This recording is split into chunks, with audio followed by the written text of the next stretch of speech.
আর unit 8 পরমাণু nucleus থেকে particular 4টে question বলবো, 4খানা কোশ্চেন আমি দেখে নাও। এটাই বছর আসবে ব্রগলি প্রকল্প থেকে কোয়ান্টাম শর্ত নির্ণয়, অর্থাৎ কৌণিক ভরবেগ কনস্ট্যান্ট কোয়ান্টাম শর্ত, আর এটা হচ্ছে ফ্রিকোয়েন্সি শর্ত আছে। এটা কিন্তু এবছর আসবে, ছবি এঁকে করতে হবে, চলে এসেছে। ধরো বোর্ডের যে এন কক্ষপথে ব্যাসার্ধ নির্ণয়, ব্যাসার্ধ নির্ণয়টা একটু করে রাখবে, আসে ব্যাসার্ধটা নির্ণয়ের ক্ষেত্রে আসে, এটা একবার দেখে রাখবে। আর হচ্ছে হাইড্রোজেন পরমাণুর ক্ষেত্রে প্রথম দ্বিতীয় তৃতীয় কক্ষপথের শক্তি এনার্জি কত হয়, এই যে পার্টগুলো মনে রাখতে হবে। প্রথম কক্ষপথে হয় 13.6 ইভি মাইনাস 13.6 ইভি। এই যে এইটা দিয়ে প্রবলেম করে রাখবে, রিড বার ধ্রুবক দিয়ে একটা প্রবলেম করে রাখবে, তাহলে এই কোশ্চেনটা খুবই ইম্পর্টেন্ট আছে। দীর্ঘতম হ্রস্বতম তরঙ্গ দৈর্ঘ্য লেমান দিতে পারে, বা বামারটা কি, বামারটা হচ্ছে কোন শ্রেণীর দৃশ্যমান আলোক রশ্মি। বৈশিষ্ট্যমূলক বর্ণালীর ক্ষেত্রে তোমার হচ্ছে মোজলে সূত্রটা এবছর আসবে, মোজলে সূত্র বিবৃতি এটা আসবে, এবং মোজলে সূত্রের গুরুত্বটা খুবই ইম্পর্টেন্ট। এই চ্যাপ্টার থেকে মোজলে সূত্রের গুরুত্বটা খুব ইম্পর্টেন্ট, মোজলে সূত্রটা কিন্তু পড়ে রাখবে। এই টাইপের কিছু কোশ্চেন আছে, পড়ে রাখবে।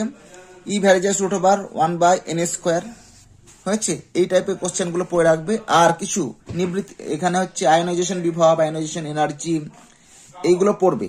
এবার পরমাণু নিউক্লিয়াস থেকে ইম্পর্টেন্ট কিছু কোশ্চেন দেখে নাও। এবছর খুবই ইম্পর্টেন্ট নিউক্লিয় বন্ধন শক্তি ভর ত্রুটির মধ্যে সম্পর্ক, ডেলি সমান ডেল mc², এটা করে রাখতে হবে। আর এখান থেকে এইটা আসবে, বন্ধন শক্তি প্রতি নিউক্লিয়ন পার ভর সংখ্যা, বাইন্ডিং এনার্জি পার নিউক্লিয়ন ভর সংখ্যা, এটাই ছবিটা করবে। এই যে গোল গোল গোল গোল দেওয়ার দরকার নেই, দিবে হাইড্রোজেন দিবে, helium lithium, nitrogen carbon nitrogen দিবে, আর এখানে নিকেল বা লোহা দিবে, আর ইউরেনিয়াম দেখাবে, বাস হয়ে যাচ্ছে, রেখাটা টেনে দিবে। আর এই বরাবর দিবে ভর সংখ্যা, এই বরাবর দিকে বাইন্ডিং এনার্জি পার নিউক্লিয়ন দিবে। এটা কিন্তু ইম্পর্টেন্ট কোশ্চেন আছে বছর, এইটা প্রমাণটা, আর এইটা আসবে। ধরো হ্যাঁ, আর নিউক্লিয়াস ব্যাসার্ধ নির্ণয়, এটা থেকে ছোট্ট অঙ্ক দেবে, r=r0 e⁻1/3। r0টা কি, প্রোটন বা নিউট্রনের ব্যাসার্ধ, এটা মনে রাখতে হবে, r0 এর মানটা কত হয়। যে বিঘটন, তেজস্ক্রিয় বিঘটন থেকে একটা অঙ্ক, কটা আলফা কণা কটা বিটা কণা নির্গত হয়, খুব ইজিলি করা যায়, একবার দেখে রাখবে। এই কোশ্চেনগুলো ইম্পর্টেন্ট। অর্ধায়ক কি, হাফ লাইফ, বিঘটন ধ্রুবক কি, এদের মধ্যে সম্পর্ক নির্ণয়, এটা খুবই ইম্পর্টেন্ট আছে। এই সম্পর্ক নির্ণয়টা, এই সম্পর্কটা আসবে। ধরো এই দিয়ে এবার ছোট ছোট অঙ্কগুলো আসবে, যেমন হাফ লাইফ দিয়ে অঙ্কগুলো করে রাখবে, খুবই ইম্পর্টেন্ট। আর হচ্ছে গড় আয়ু কি, সংজ্ঞাটা পড়ে রাখবে। তাহলে হাফ লাইফ, বিঘটন ধ্রুবক, হাফ লাইফ, হয়েছে, গড় আয়ু, আর এই অঙ্কগুলো হাফ লাইফ দিয়ে অঙ্কগুলো করে রাখবে। তেজস্ক্রিয়তা কি, তেজস্ক্রিয়তার ব্যবহার, আর মডারেটর হিসাবে কি ব্যবহার করা হয়, ভারী জল আর হচ্ছে গ্রাফাইট।